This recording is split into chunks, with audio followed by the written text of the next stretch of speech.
In my last tire changer video, I showed the couple modifications I had made that made mounting and centering a wheel a lot easier on the tire changer. The first being where I made a couple of threaded weld-on nuts, you can call them. They were just some round stock that I put the appropriate thread for a lug bolt, and I put two holes. Mostly I do Volkswagen wheels, which are 4x100 or 5x100. And then I put another one down for when I was working on my trailer tires. And I made it so you can basically just bolt the wheel down to this hat itself. Looking farther into it, I have done wheels without it and using, I'll show you the cone in a second, using just the cone to center it. But it would be nice to have this slot right here. There normally comes with a slot where a finger comes through. That broke off pretty easily, but if this were elongated and there were some way to have a nut captive in a track that could slide back and forth, that would work with different wheel patterns, lug bolt patterns, that would kind of be the best way, because you really do want to have some way of securing it other than in the center with the cone, which I'm going to show you now. Now the cone is something that I made, turned it on a lathe just from a piece of aluminum stock that slides down and catches into the center bore of the wheel.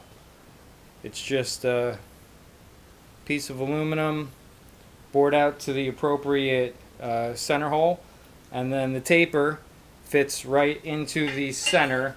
And I have done wheels that were an off lug pattern and just used this to hold the wheel, but I kind of feel like it puts a lot of stress on the center and you almost have to keep tightening it, and having one or two lug bolts in place really solidifies how good the wheel is held onto the machine. So let me grab a wheel right now and I'll show you exactly how to set this up. So this is a set of junk wheels that I'm just going to be taking the tires off. The tires are good, the wheels really aren't that good anymore. So basically you just get it in place.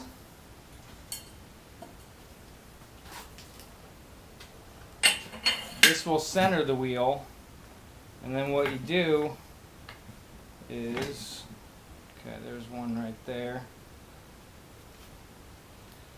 So I guess actually what I had done was two for the trailer wheel and one for the Volkswagen lug pattern. You really don't need more than one.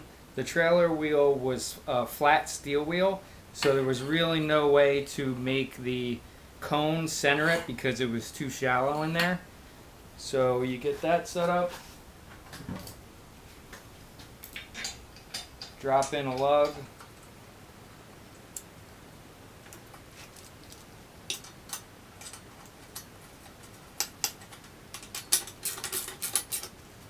and tighten it down pretty decent. Now I do finally have this mounted to the floor. I was using it before on a heavy duty pallet that was made of 2x4s, but in all honesty it really wasn't the best method. The best method is to have it bolted solidly to the floor. So now the new modification.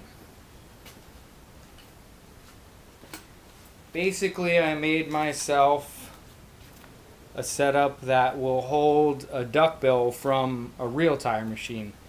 I didn't come up with this idea. On my last video, it was posted in the comments that I should check out someone else's video. It was a guy from some foreign country. He wasn't speaking any English. I think it was Russian or something like that.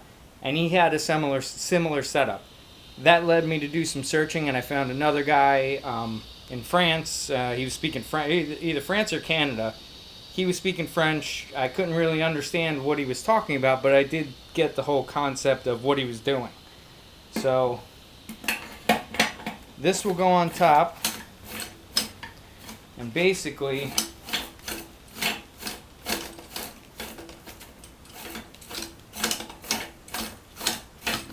this is what's gonna, and I do take my tire bar and tighten it down good.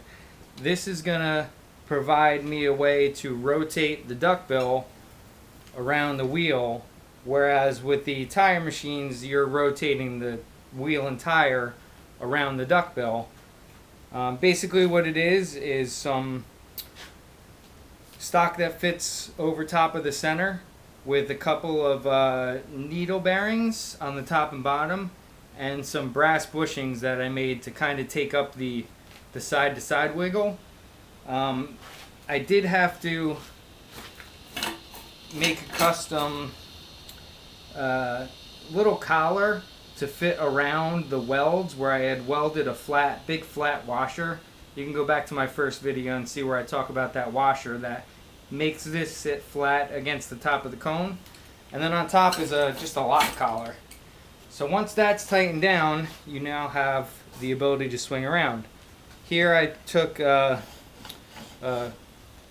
they're actually made to be able to slide inside these two kind of pipes. I forget what they were even called. It's square stock, but they're made to slide inside each other. And then I welded a nut onto the side as a stopper.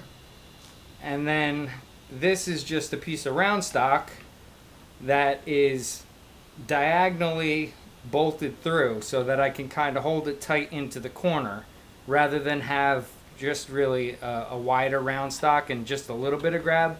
I have a good solid 3/4 of an inch of bolt sticking out there to get it really tight, so you can then get it in place.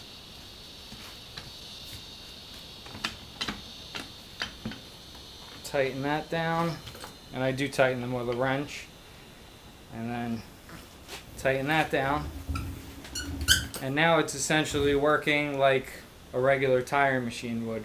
So let me get things tightened up, set up a little bit more, and I'll show you the process. Okay, so now that I've got everything tightened down, what you're going to want to do next is I have one of these tire irons. This also came from Harbor Freight. What you're going to do is stick it right in the corner of the duckbill where it's meant to go. Get underneath and lift that up. And then you're going to take, I just used the normal tire bar that came with it.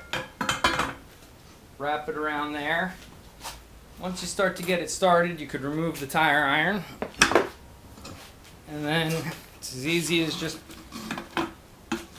pulling it around. This tire is a nice big thick sidewall. It's a 195/60/14.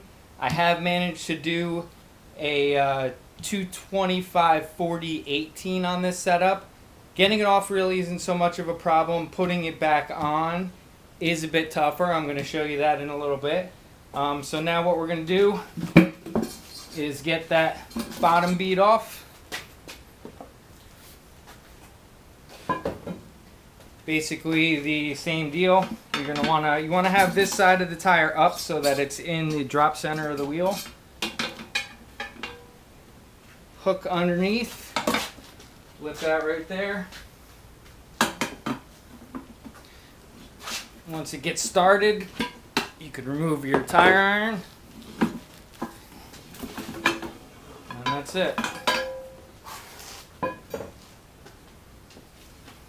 And you got one tire off and ready to put a new one on. Now as far as putting a tire back on, I'm going to go ahead with the same one. You want to start out by taking a little bit of a tire lube. This just happens to be, this came with my Nomar tire changer. It works really well as far as I can tell. I really don't have much to compare it to. And you're going to want to go ahead and spray the back of that and then the inside of the other one.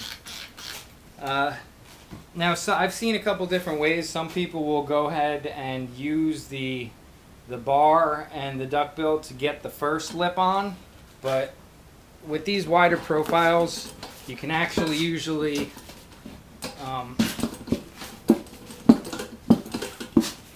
sometimes they'll just pop into place.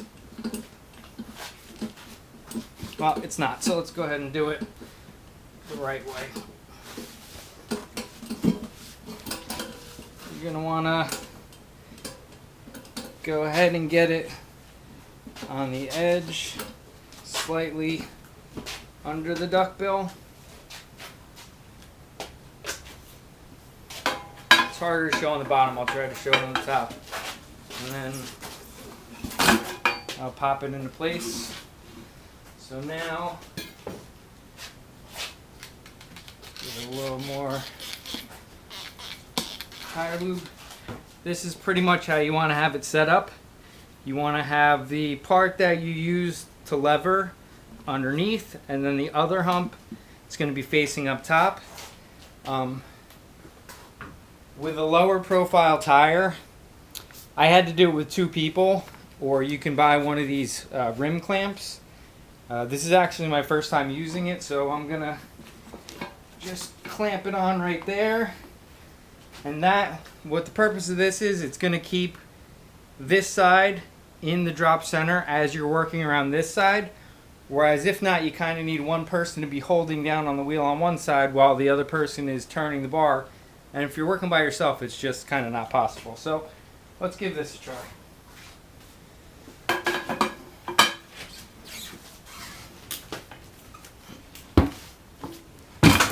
It actually worked out really well.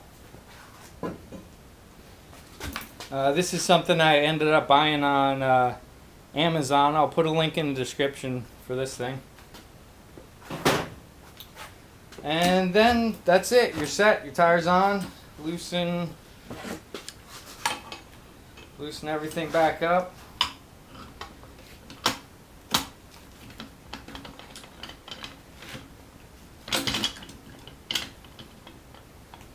And you're set to remove it. Now this isn't really as much of a how to build this video. There's a million different ways you could do this. This is just kind of the best and most efficient way that I found to do it.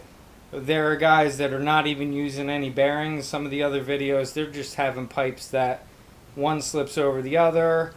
It'll ride on, you know, whatever, a big washer or something like that.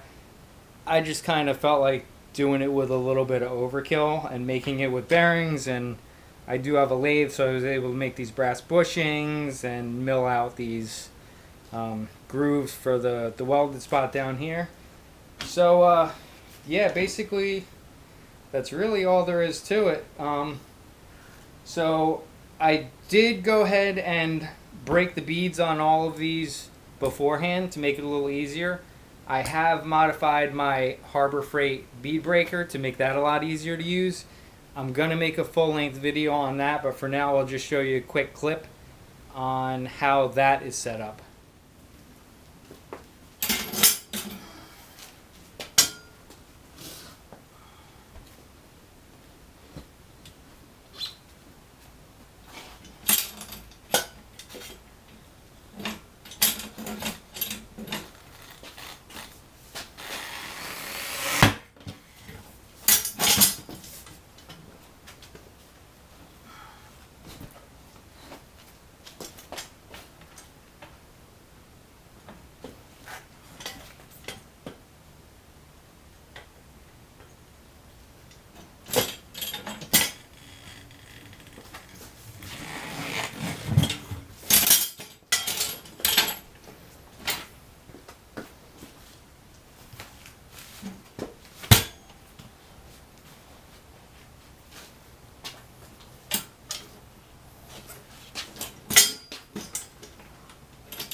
So now there's not really much more to do to this one.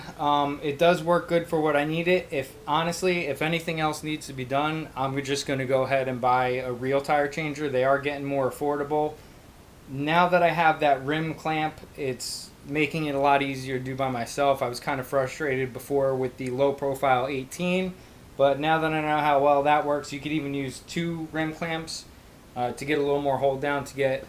I built this to be able to do around a 19-inch wheel. I don't think I'll ever do anything even really that big over 18. Most of the stuff I do is VWs. It's 16-inch wheels and tires. But for now, there will be another video coming on the bead breaker. So if you want to go ahead and click that subscribe button, you won't miss that one. And if you like what you see, comment. I do not plan on making these to sell. In all honesty, this was a good amount of work to be able to get things done. If I were able to make the brass bushings a little easier, maybe I would consider it, but boring out a solid piece of brass to get that diameter it's a lot of work just in these bushings alone, and then the welding and the setup and this and that. But feel free to ask any questions and I'll help you out as much as I can. Thanks for watching.